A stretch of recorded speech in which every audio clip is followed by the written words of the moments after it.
Seema has worked very hard to advance women in STEM. What is next on your agenda to break down barriers for women entrepreneurs and leaders? Well, women have issues accessing credit in a variety of ways still today. So we continue to work with them to be able to access loans, and we would like to see the size of loans that women can access grow more. That's still a challenge for women if they were to go to a conventional lender. But more women are moving to the next level, and so what we're trying to now also do is create bridges between women and investors who are interested in investing in women-owned firms, because the way that women approach entrepreneurship and the way that women seek capital still looks different than how men typically look for capital or ask for capital.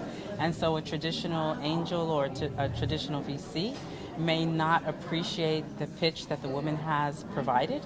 And research tells us that even when it's a similar qualified person, it's a similar type of situation, when you hear the post-pitch evaluations, the male VCs will tend to just interpret the answers that the men gave more favorably than the similar answers that they received from women. So if they're both young, they'll see the man as youthful, but they'll see the woman as inexperienced, and similar discrepancies along the line. So bias, unconscious bias, is a real issue that women need to learn how to address, and today we're hoping to address that in our summit.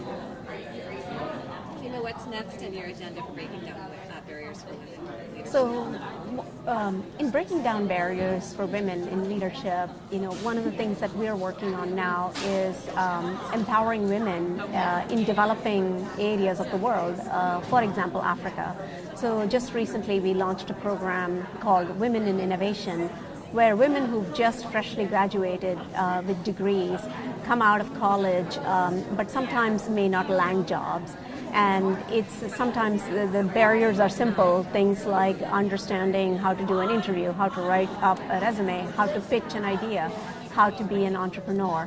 And so in addition to the technical skills and the formal education that they've received in college, we've been giving them a one-week course on life skills, for lack of a better word, in order to empower them to be successful in pitching their ideas, in taking risks, in being entrepreneurial, and in marketing themselves and creating their own personal brand and personal vision. And so the next big barrier there is really empowering women to lead in new ways in the developing world. That's great. You've both said that mentorship has played a key role in your career, or plays a key role for other women.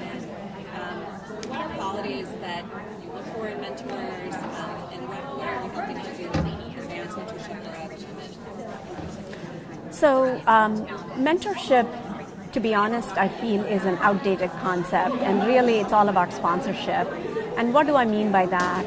A mentor is not someone you just sort of sit down with every so often and have coffee with and chat.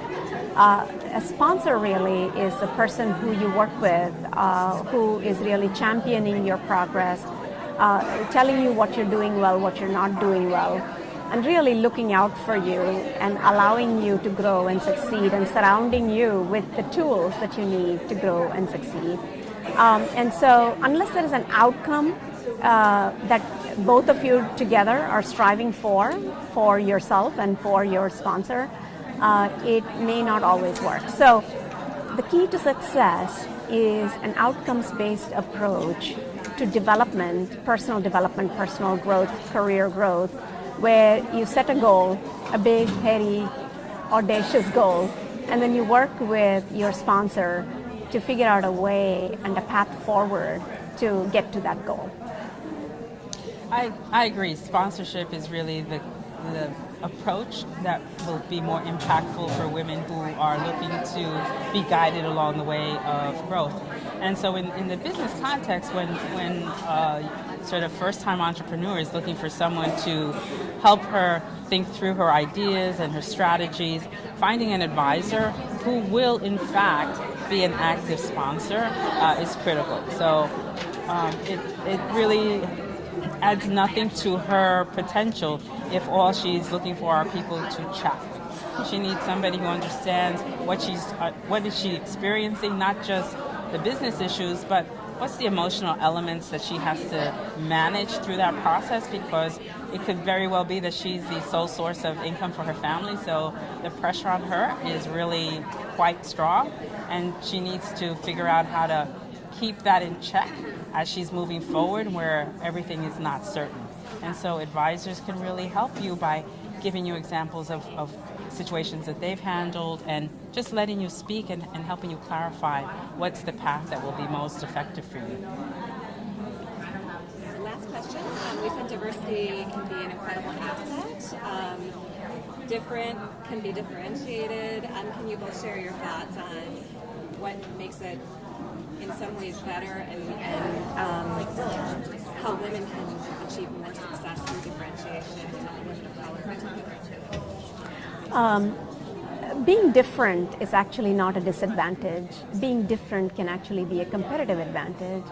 And so the next time a woman feels like she's the only one walking into a room filled with men, or that somebody from a different background or ethnicity is walking into a room where they feel like they are the odd person out, I would encourage them to actually take advantage of that, because being different is being differentiated, and you stand out amongst the crowd, and therefore you can use that to your advantage and also pay it forward. Make sure that you are giving back to the community, or you are inspiring other people in the same mode of celebrating diversity, celebrating differentiation, celebrating being different. I think when women entrepreneurs enter a room, there's so few that have reached such high levels that just entering the room creates a different conversation. And I think that research has shown that women participating in business discussions leads to better outcomes. So I think they just need to be true to themselves, that their ability to succeed, to get to the next level, was because they were different. They had a different perspective. And so continuing to rely on their understanding and their perspective will help them to achieve the outcomes that they're looking for.